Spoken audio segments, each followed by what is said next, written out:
राधे राधे, जय जय महाकाल। आज हम जानते हैं कि कुंडली में मांगलिक दोष क्या होता है। तो मंगल हर घर में अच्छा नहीं माना जाता, क्योंकि मंगल एक ईगोइस्टिक प्लैनेट है, फायरी प्लैनेट है, लड़ाई झगड़े कराने वाला प्लैनेट है और बहुत एग्रेशन, गुस्सा, जेलसी देने वाला प्लैनेट है।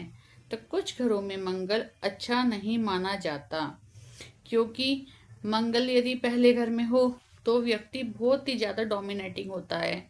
उसको एक्शन मूवीज देखनी पसंद होती है। ये मंगल की निशानी है पहले घर की, कि बहुत। और उसकी सातवीं दृष्टि जब जाएगी तो सातवां घर होता है लाइफ पार्टनर का, तो वो सातवां घर भी बर्बाद कर देगा। उसकी अपनी लाइफ पार्टनर से भी नहीं पटेगी और लाइफ पार्टनर पे बहुत ही गुस्सा करता है ऐसा इंसान, यहाँ तक कि कभी कभी उस पर हैंड रेस भी कर सकता है। चौथे घर का मंगल होगा, कभी उसको मेंटल पीस नहीं मिलेगा, हमेशा मानसिक सुख शांति उसकी भंग हो जाएगी और उसका जुड़ा जुड़ाया पैसा एक ना एक दिन लाइफ में बर्बाद हो जाता है। तो मंगल यदि पहले घर में हो, दूसरे घर में हो, आठवें घर में हो, चौथे घर में हो या 12वें घर में हो, इन घरों में मंगल अच्छा नहीं माना जाता। क्योंकि चौथे घर में तो इसलिए नहीं माना जाता, वो चंद्रमा का घर है। चंद्रमा से हम मानसिक सुख शांति देखते हैं और जुड़ावा धन देखते हैं, जो इंसान सेव करके रखता है अपने पास, पीस एंड प्रो। और फिर वहां पे गुस्से का क्या काम है। और 7th हाउस हो गया मैरिज का, जहाँ लव, इमोशन, रोमांस की जरूरत है, और वहां गुस्सा, इन चीजों की जरूरत है ही नहीं, और वहां लेकिन वो चीज है तो वो मैरिड लाइफ को तो पक्का बर्बाद ही कर देगी। 12वें घर से मोक्ष देखा जाता है और वहां मंगल आके बैठ गया तो वहां भी दिक्कत कर देगा। वो बहुत सारी बीमारियां देता है, और क्या कहते हैं, वो बैड प्लेजर का घर है। शुक्र वहां पे उच्च का माना जाता है, और वहां मंगल आके बैठ जाए राहु के घर में तो वहां अच्छा नहीं माना जाता, क्योंकि मंगल तो गुस्सा, लड़ाई झगड़ा यही सब आता है। मंगल में कोई इमोशन नहीं, कोई फीलिंग्स नहीं होती। 8वें घर में भी मंगल अच्छा नहीं माना जाता, क्योंकि 8वां घर हो गया इंसान का जो लाइफ पार्टनर है उसका 2nd हाउस होता है, उसकी वाणी देखी जाती है 8वें घर से। तो बहुत ही ज्यादा ईर्ष्यालु स्वभाव का होगा, उसकी वाणी बहुत ही कर्कश होगी।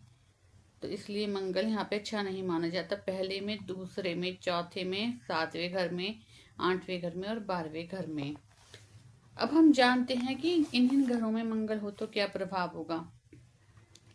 जैसे कि मंगल पहले घर में होता है तो उन लोगों के घर में लड़ाई झगड़ा बहुत होता है, और कई कई बार तो ऐसे लोग अपने बिजनेस पार्टनर से लड़ाई झगड़ा कर लेते हैं, क्योंकि 7वें घर से बिजनेस पार्टनर को भी देखते हैं, हैंड तक रेस कर सकते हैं। उनके घर में क्लेश मचा रहता है, मारपीट भी हो जाती है, और 7वें घर को बिल्कुल बुरी तरह बर्बाद कर देता है। चौथे घर में मंगल सबसे ज्यादा खराब माना जाता है, क्योंकि चौथे घर में पीस प्रॉस्पेरिटी होती है तो उसे बिल्कुल जला के खाक कर देता है। क्योंकि मंगल एक जिद्दी प्लानिट है, वो हमेशा अपनी ही चलाता है, दूसरे की बिल्कुल नहीं चलने देता। इसलिए ऐसे ही 8वां घर में यदि मंगल हो तो वहां भी उसको बहुत सारी बीमारियां देता है, ब्लड से रिलेटेड बीमारियां होती हैं। और 12वें घर में मंगल हो तो बहुत सारा पैसा बीमारियों पर खर्च करवाता है, डायलिसिस जैसी बीमारी देता है, और मतलब डाइवोर्स तक की भी नौबत आ सकती है यदि 12वें घर का मंगल हो तो इसलिए इन घरों में यदि मंगल होते हैं पहले, दूसरे, चौथे, 8वें, 12वें और 7वें में, तो इसे मंगल होना दोष माना जाता है। इसे मांगलिक दोष भी कहते हैं, मतलब मंगल कार्य ना होना या मंगल कार्य देर से होना को मांगलिक दोष कहते हैं। क्योंकि विवाह में भी देरी हो जाती है, बहुत उम्र तक विवाह नहीं होना, विवाह हो गया तो विवाह में खुशी नहीं होना, लड़ाई झगड़े मचना, विवाह किसी का हो गया तो उसको संतान न होना, और संतान भी हो जाए तो पुत्र संतान की प्राप्ति न होना, ये सब मंगल से ही देखा जाता है, इसलिए इसको दोष माना जाता है। और किसी की कुंडली में दोष हो या कोई अपना को दोष पता कराना चाहता है, उसके निवारण का उपाय तो वो हमें कमेंट्स में करके अपने उपाय हमसे जान सकता है, हमसे संपर्क कर सकता है। राधे राधे, हर हर महादेव, जय जय महाकाल।